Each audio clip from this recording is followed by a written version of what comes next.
अपना नाम बता दीजिए। ईशा चावला। ईशा जी, क्या घटना जो है आपके फादर इन लॉ के साथ हुई थी?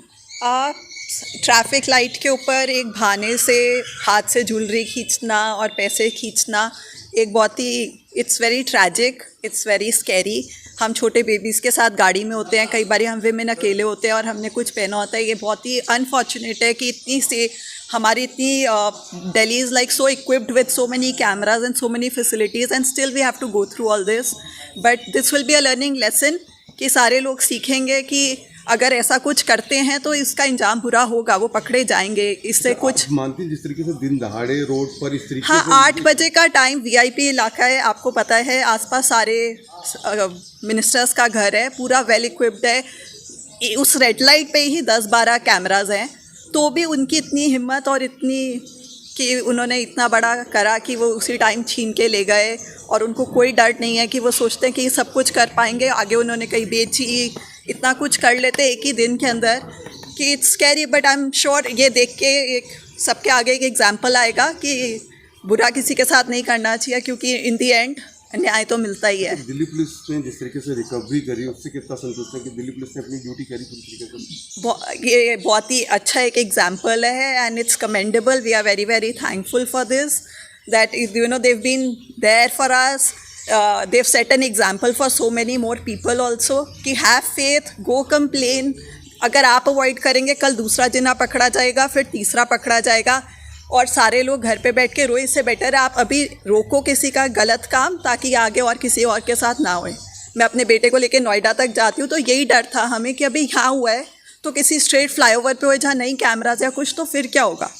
तो बेटर है कि हम अभी आके आपको रिपोर्ट करें ताकि कोई एक्शन लिया जाए और आगे और लोग बच सकें, क्योंकि हमारी पुलिस बहुत हेल्प करती है। अपना नाम बता दीजिए। मेरा नाम अशोक चावला है। अशोक चावला, मैं सर गोल्फ लिंक्स में रहता हूँ, तो गोल्फ लिंक्स से मैं लोधी गार्डन जा रहा था सवेरे सैर करने के लिए। अबाउट 8 बजे का टाइम था सुबह।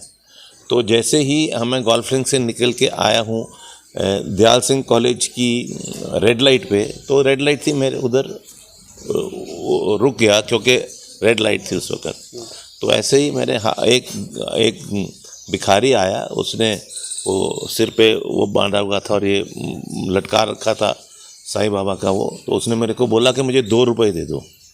मैंने उसको बोला कि मेरे पास 2 रुपये तो नहीं है, पर वो बहुत इंसिस्ट करा, नहीं जी मैं आपको बहुत ब्लेस करूँगा, ये करूँगा वो करूँगा, आप मुझे दे दो। मैं कहा मेरे पास 100 रुपये हैं। कहते जी मैं 100 रुपये की चेंज आपको दे दूँगा। मैंने ठीक है, मैंने जेब से 100 रुपये निकाल के उसको पकड़ा दिया।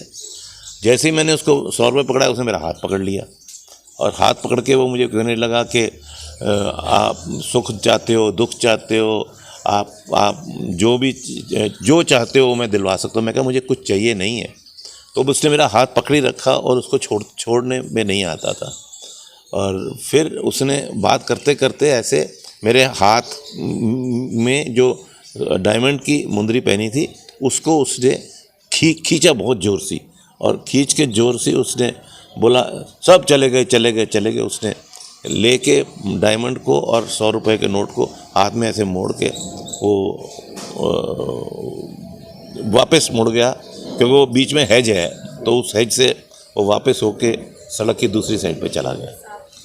मैं फिर अपनी गाड़ी को घुमा कर उधर देखने गया, उसके पीछे गया, पर मुझे कोई नहीं मिला। फिर मैंने उसके बाद मैंने आके ये घूमा फिरा पर उसको ढूंढने में। एक्चुअली उसका एक आउटस्टैंडिंग फीचर ये था कि उसे गले में एक बहुत बड़ा नाग था। तो वो जब मैंने उसको बोला मुझे पैसे वापस दे दे, वैसे दे, तो उसने वो नाग से मुझे डराया। तो मैं डर के मैं पीछे हट गया। मैं कहा चलो रिंग चली जाएगी पर जान तो बचेगी। वो इतना क्या बोलूँ तगड़ा था कि उसने फन भी नाग का अपने मुंह में डाल के हमारे सामने ऐसे दबा के उसको दिखाया था जी। अच्छा, कितने? मैंने सर आज से काफ़ी साल पहले ख़रीदी थी और तब 4-5 लाख रुपए की थी जी। आज उसकी वैल्यू तकरीबन 35 लाख के करीब। हाँ, अबाउट 35 लाख के करीब होगी जी आजकल की वैल्यू। अच्छा, दिल्ली पुलिस का किस तरीके से उसमें रोल रहा? आपकी चीज़ें रिकवर हुई अब? जी ऐसा है कि दिल्ली पुलिस का रोल तो मैं चाहता हूँ कि ऐसा ही रहे और हर पुलिस फोर्स ऐसा काम करे जैसे इन्होंने करा है।